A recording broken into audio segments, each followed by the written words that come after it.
What is going on, ladies and gents? Welcome to VeVe Investments. On today's episode, we're going to be discussing some things that I've noticed since I applied to join the VeVe team a couple months back. So if you guys are interested, make sure to stay tuned. We discuss 14 points in this episode.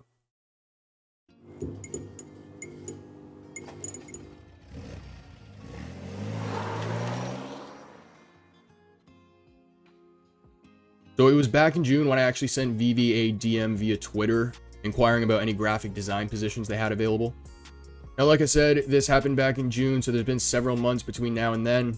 And in a similar way to, I don't know if you guys have ever seen or bought a new car and then all of a sudden you start to see it all over the roads. 9 times out of 10, it's not because all of a sudden it just starts to show up. It's because it's always been there. You just start to notice it. Ever since I applied, I've started to look at certain things they've been doing from a different perspective. So I wanted to share some of those things with you guys in this video. We have 14 talking points in this video. So without further ado, let's kick it off with point number 1. Alright, so I mentioned that they directed me to their job board, and this might be something you guys have seen on Twitter before. But on the right hand side is going to be a list of available roles they have posted currently. Now for anyone who has seen this list before or is keeping their eyes on it, you're going to notice that a lot of these roles have been posted for several months now. And you're going to see under the marketing tab there that the graphic designer position is still posted. So when I saw this, I actually followed up with the company page, and this was roughly a month or so after I applied. And I basically asked if they were still looking to fulfill the role. I'm not entirely sure who I was talking to behind the company page. I'm assuming it was Alex, but they told me that they were still looking to fill the position. And keep in mind, guys, this is back in July. We're now entering October. So with that being said, my biggest question here is, why are they taking so long to fulfill certain roles, right? Like just talking about the graphic designer position. And I want to be clear, guys, in no way am I sitting behind this microphone and saying I deserve the position. In fact, I actually expected the complete opposite. I know I'm competing against people with very, very, top level skills. And I'm not trying to come after the team in any way either. One of the main reasons why I started this channel was to communicate with the team. So some of the points in this video are just genuine questions that I have. Now, if I remember correctly, I have actually heard Alex discuss something similar to this in the past on Twitter Spaces, and his answer was something along the lines of, we're doing a lot of testing and building with the CRM in the background and stuff like that. This brings me to our second point. So if somebody on the team is asked, why are roles taking so long to be fulfilled? The possible answer that we might hear, and again, this is just based off of what we've heard in the past, is we're still trying to determine the best approach, right? We're gathering data, we're building the CRM, that type of stuff. And I believe that was actually Alex's most recent response as well, was he was doing a lot of behind the scenes work on the company's CRM. If that's the case, and if this is the answer, here's my question to that. How much data does the company actually need to collect to determine the best approach? Because, you can only say you're working on the CRM for so long before it doesn't make sense anymore. And I want to be clear here. The right answer to that question is a company can really never have too much data. In this case, the more the merrier. But if we speak about a specific role like a graphic designer, I know for a fact it doesn't take 3 or 4 months to hire a graphic designer. So when I ask that question, I guess what I'm really asking is, doesn't the company already have enough data to determine what the best approach would be right now? Because I do think the answer to that question is yes, they should. And if they do, why are roles like graphic designers taking so long to fulfill? Now, speaking of gathering data to determine the best approach, I want to speak about that first promo video that we just recently saw. I cannot for the life of me find it anywhere now. I went on their YouTube page, both VeVe and Akomi's. I went on their Twitter page, both VeVe and Akomi's, and I cannot find it.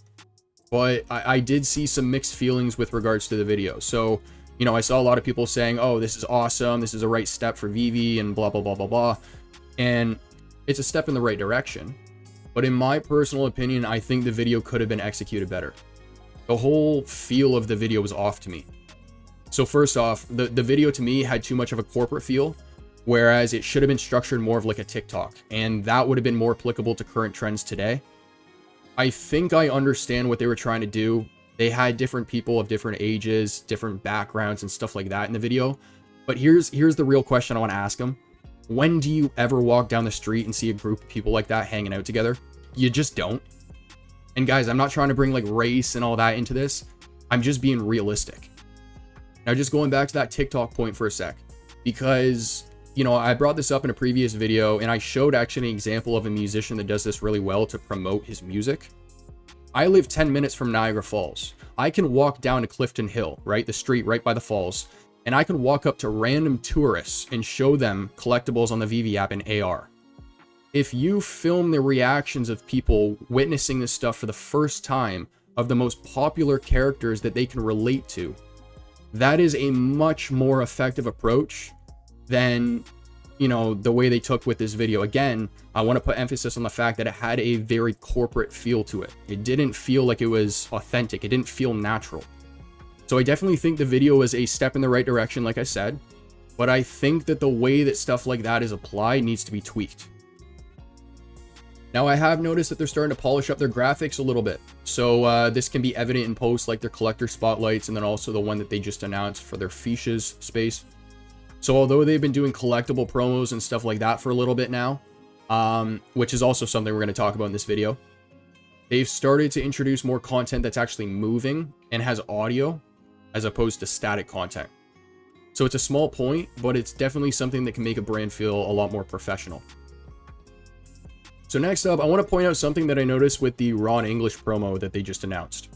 And I have no idea if this is because they're preparing for NYC Comic-Con, but the quality of that promo, I'm sorry guys, was brutal. I'm not trying to hate here, I'm trying to be straightforward. I know somebody put time and effort in to make that, but the quality was just completely inconsistent from other promos they've released, and it looked quite rushed. So I'll toss the video on screen now just to provide some context, but comment down below. Let me know what you guys think about this. And I'm not talking about the collectible in any way. I'm just talking about the video itself. The animation on the collectible is actually awesome. Now, I don't know about you guys, but I have noticed the company account has become more active. I don't know if they've hired somebody new to manage it. Their page has become more active, but only for sporadic moments I've noticed. So they're still consistent, but I'll just get random moments where my phone will just get a bunch of notifications and it's from them reposting community posts all at once. I can definitely understand where they're coming from because they just want to show support to the community, but I don't know who's doing that. Whoever is doing that, might I recommend just whenever you hop on the company page, just get in the habit of retweeting one post. Don't just do it all at once. Just a thought. Now, I do think that there have been missed marketing opportunities for specific drops they've done in the past. One example on the right-hand side here is going to be Patrick Hughes. So if you are not aware already, his signature is going to be on the back of his pieces. This is something that Almonex actually promoted when they announced it on their platform. But VeVe has not promoted the fact that his signatures are available on his pieces in any of their Medium articles. At least I haven't seen it. And I did a little quick breeze through them all before I made this video. Now, I do think that if VeVe was to advertise the signature a little bit more, it would have made these pieces more desirable. Another example actually is going to be another artist drop that recently happened, and that was going to be the Lego drop. I can't remember the artist's name, but the artist is a recognized Lego builder by Lego themselves.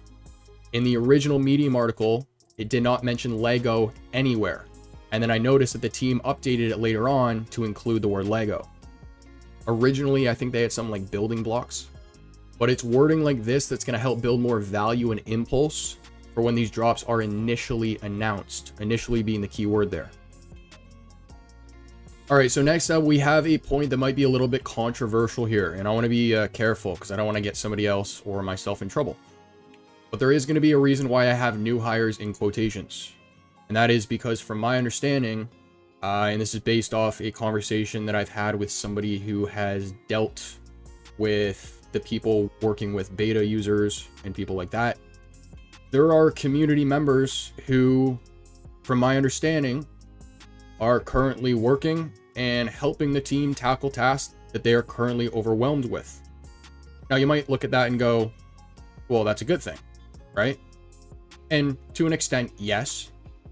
But for someone like myself, it's a little irritating to hear that there are people that are just being onboarded from the community. And I get that it's one of those situations where if you know the right people, then, you know, it helps get your foot in the door. I also wouldn't be saying any of this if I got a response with regards to my application. Even if it's a no, even if it's a you suck, you're not good enough, I would rather hear that than hear that community members are being onboarded and that the people who follow a traditional process aren't even getting a response. That's just a little irritating, if I'm honest. So moving on, I want to talk a little bit about team communication, because there is one thing that I have noticed just based off some comments that Alex has made on some AMAs. On multiple occasions, Alex has actually mentioned how he hasn't spoken to upper management for weeks. And when I say upper management, I mean David or Dan. Alex himself would be upper management, but we all know, of course, he's not the top. Now, this seems to happen when David and Dan are traveling, because, you know, David and Dan will be in one country in another time zone while Alex is operating and doing his thing on a completely other one. But the part that kind of concerns me a little bit here is that, you know, Alex needs approval, obviously, for certain things that he does. And a lot of the things that we're talking about in today's video pertain to him. Again, just to be clear, I don't have any bad blood with him or anything like that. I'm not, you know, coming after the guy. I like him. But if there are these moments where Alex can't get permission for certain things or can't get in contact with David or Dan, that can really begin to affect how things operate internally. And, you know, at the end of the day, this comes down to how they're hiring, how they're breaking their teams down, right? Who's managing what, who's managing who. Ideally, at the end of the day, they don't want it set up so that David and Dan need to be around to micromanage everybody. And I think they're probably at that point where they're kind of getting out of that now. But just going back to that whole point about Alex needing approval for things, if Alex needs to get in contact with David or Dan, and there's that period where, you know, they're traveling, they're in different time zones, he needs to wait that 6 or 8 hours to get a reply via email because they're, you know, so far apart, it can be inconvenient to get that response from David or Dan.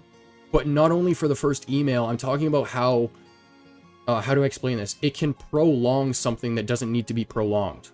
It can be a way bigger hassle than it needs to be for Alex to get an answer for something, just because of the, you know, lack of communication during these times. I could be completely wrong about this, because Alex could also have somebody that he can just go to. But the reason I have it as a point is because of the way that he says it in these AMAs. He says it like he's kind of like stuck, like he's got his hands up. Like, oh, David or Dan are gone for a few weeks. When they're back, then we'll, you know, kind of figure it out then. So with them hiring up to that 300 employee team size, I really hope people have the people they need to go to available, if that makes sense. All right, ladies and gents, so I wanted to include a couple more points in this video. It's not necessarily going to pertain to things that I've noticed since I've applied, but it's also not enough points to put it into a full episode, so I thought I'd just include it in this one. And I just wanted to talk about a couple other things I've noticed on the web and mobile app. So in this case, the web app vault feature has been down for far too long, in my opinion. Keep in mind, I don't know what on earth they're working on, but since this feature has been down, they have provided updates to things like the login interface. And let me ask you this, do you really think that the login interface is more important than the actual experience within the platform? I'd argue that the vault feature on the web app, at least in my opinion, is probably the #1 reason why I would use it over the mobile app, because it's way easier to move things around. It would also be a really good opportunity for those to be able to mess around with it who don't have beta access and whose phones aren't fully capable of, you know, putting 50 collectibles in their showroom. Now, don't get me wrong, what they did with the login interface was awesome. It's really clean, it looks great. But things like the vault feature are just, I don't know, they're just way more important in my opinion. Let me put it into other words. What do you think is more likely to convert more users? Fancy new graphics on a login page, or the fact that once they open that platform, they go to the vault feature and they can't even use it? The vault feature, hands down, in my opinion, is way more valuable. Now, I wanted to include this point in the video just in case the VeVe team is watching this. You know, I'm not complaining in any way, shape, or form with this. I just want to make sure that you guys are thinking about it. And that is the length of beta access that certain people have, because my biggest concern right now, just being a user of your platform, is, you know, as I'm speaking, businesses are being built and people are getting an advantage, whether you want to say they are or aren't. I've already heard of users who have like 50 different worlds and things like that in the VeVeverse. I definitely understand that this is the point of a beta. I think the only thing that I would add to this is, right now, there's a very, very big difference between people who have access inside the beta, who can have 50 different worlds, versus people who aren't even in the beta, who can't even see a photo. And again, I get that that's the point of the NDA, but how much of an advantage is someone going to have in the VeVeverse who's been in there for months in advance, right? I'll be honest, if I was in there right now, I would be building business after business after business, because as soon as you guys launch it, I would be launching those businesses. It gives me an advantage. So again, I'm not trying to be that guy being like, oh, it's all unfair. No, I get that that's how betas work, but I'd love if you guys can provide any updates in that department. So next on the list, I originally had it listed as search feature. I added the word annoying because it's exactly that. But if you stop typing for a split second on your mobile phone, the keyboard just disappears. And I'm sure you guys are probably well aware of this, but it is very irritating. And you know, it's a large enough reason for somebody to stop using the feature or exiting the app entirely. I haven't exited the app entirely, but I have pretty much stopped using the search feature. You know, the moment I stop typing, like the moment, it just disappears. And, you know, it kind of renders a feature like that useless if you can't even type on it, right? Next up, with regards to their blog article videos, I've noticed that they've attached them on some collectible pages, but on others they haven't. So they're quite inconsistent with this right now. I know that there were some bugs happening in the background. Some users' apps were crashing originally. When that was happening, the videos were taken away, but they've since been reintroduced, but only for some drops. I don't know why they're not doing it for all of them, but that is going to be something else I noticed. And last but not least, I want to talk about collectible descriptions. Right now, in my personal opinion, I think there's too much copying and pasting going on with the descriptions. There are countless collectibles on this platform that are stated as must-haves. Switch it up, will ya? Because as a result, it's not only too repetitive, but it also gives off the impression that there's a lack of effort. I mean, for a lack of effort, use ChatGPT for crying out loud. It'll still give you different words. Ladies and gentlemen, that's going to conclude today's episode. I hope you enjoyed. I do understand that today's episode is going to be controversial in some regards, so I would be curious to know your guys' standpoint in the comment section down below. What points do you guys agree with, and what points do you guys disagree with? But if you guys enjoy the content, make sure to like and subscribe. Comment down below what you want to see in a future episode.